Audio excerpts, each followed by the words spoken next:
We are looking at how to pronounce these two words. They may look the same, but their meanings are very different, and the pronunciations are too. So the top word is what you have on your head. Hair. Yes, you pronounce the H here. Hair in British English, or hair in American English.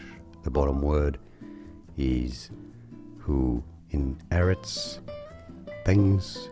The heir. This H is silent here. Heir in British English, or heir in American English. Top word again, hair. Bottom word, heir. And now you know. More videos for you here to learn more correct pronunciations like this video. If you found it useful, subscribe to learn more.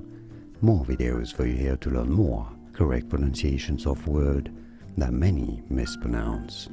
I'll see you there to learn more. Thanks for watching.